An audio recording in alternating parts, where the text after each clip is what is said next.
परमात्मा श्री कृष्ण भगवान की पृथ्वी में जन्म। श्री कृष्ण जन्माष्टमी।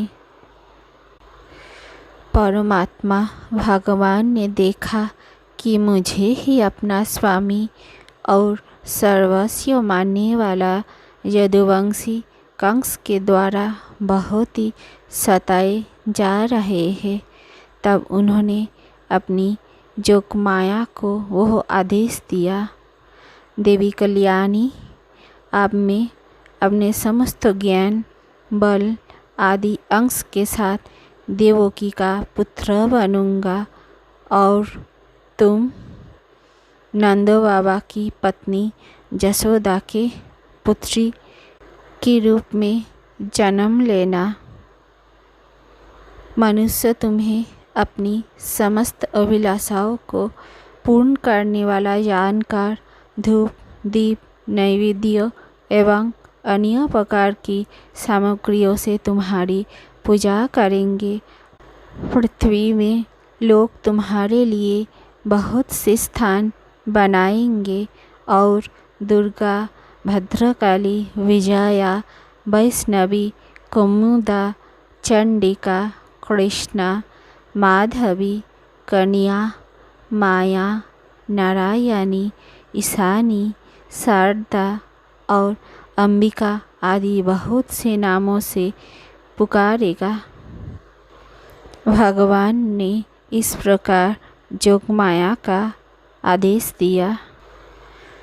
भगवान शंकर और ब्रह्मा जी कंस के कैद खाना में आए। उनके साथ अपने अनुचरों के सहित समस्त देवता और नारद आदि ऋषि भी थे। वे लोग सुमधुर वचन से सबकी अभिलाषा पूर्ण करने वाले श्री हरि की इस प्रकार स्तुति करने लगे। प्रभु, आप सत्य संकल्प है, सत्य ही आपकी प्राप्ति का श्रेष्ठ साधन है। हम सब आपकी शरण में आए हैं। भगवान मन और वेद वाणी के द्वारा केवल आपके स्वरूप का अनुमान मात्र होता है, क्योंकि आप उनके साक्षी हैं। ब्रह्मा देवताओं ने इस प्रकार भगवान की स्तुति की। अब समस्त शुभ गुणों से युक्त बहुत सुहावना समय आया। रोहिणी नक्षत्र था। आकाश के सभी नक्षत्र, ग्रह और तारे शांत सौम्य हो रहे थे। दिशाएं स्वच्छ प्रसन्न थी। निर्मल आकाश में तारे जगमगा रहे थे। पृथ्वी के बड़े बड़े नगर, छोटे छोटे गांव, हीरे आदि के खाने मंगलमय हो रही थी। नदियों का जल निर्मल हो गया था। रात्रि के समय भी सरोवर में कमल खिल रहे थे। वन में वृक्ष की पंक्तियाँ रंग बिरंगी पुष्पों के गुच्छों से लद गई थी। कहीं पक्षी चहक रहे थे तो कहीं भौरे गुनगुना रहे थे। उस समय परम पवित्र और शीतल मंद सुगंध वायु अपने स्पर्श से लोगों को सुखदान करती हुई बह रही थी। ब्राह्मणों के अग्निहोत्री के कभी न बुझने वाली अग्नियाँ जो कंस के अत्याचार से बुझ गई थी, वे इस समय अपने आप जल उठी।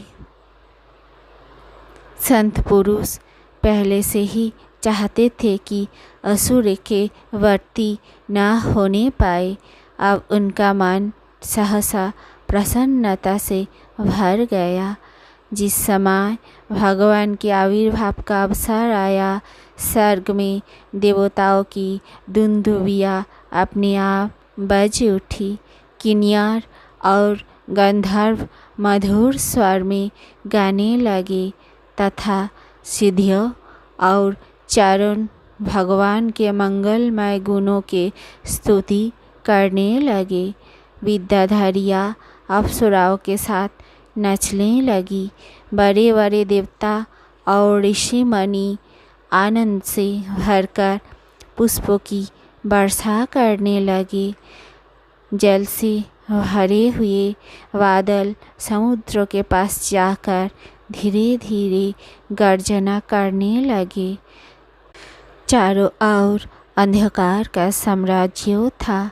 उसी समय सबके हृदय में विराजमान भगवान विष्णु देव रूपिणी देवकी के पुत्र रूप में प्रकट हुए। जैसे पूर्व दिशा में सलही कलाओं से पूर्ण चंद्रमा का उदय हो गया हो। वसुदेव जी ने देखा उनके सामने एक अद्भुत बालक है। उनके नेत्र कमल के समान कोमल और विशाल है। 4 सुंदर हाथों में शंख, गदा, चक्र और कमल लिए हुए है। गले में कौस्तुभ मणि झिलमिला रही है। वर्षाकालीन मेघ के समान परम सुंदर श्यामल शरीर पर मनोहर पीतांबर फहरा रहा है। बहुमूल्य वैदुर्य मणि की किरीट और कुंडल की कांति से सुंदर सुंदर घुंघराले बाल सूर्य की किरणों के समान चमक रहे हैं। कमर में चमचमाती कमरबंधक लटक रही है। बाहों में बाजूबंद और कलाइयों में कंगन शोभायमान हो रहे हैं। इन सब आभूषणों से सुशोभित बालक के अंग अंग से अनोखी छटा छिटक रही है। या वसुदेव जी ने देखा कि मेरे पुत्र के रूप में तो स्वयं भगवान ही आए हैं, तब पहले तो उन्हें असीम आश्चर्य हुआ, फिर आनंद से उनकी आंखें खिल उठी। उनका रोम रोम परमानंद में मग्न हो गया। वसुदेव जी ने श्री कृष्ण का जन्मोत्सव मनाने की संकल्प कर दिया। श्री कृष्ण भगवान का हृदय से प्रणाम। श्री कृष्ण जन्माष्टमी।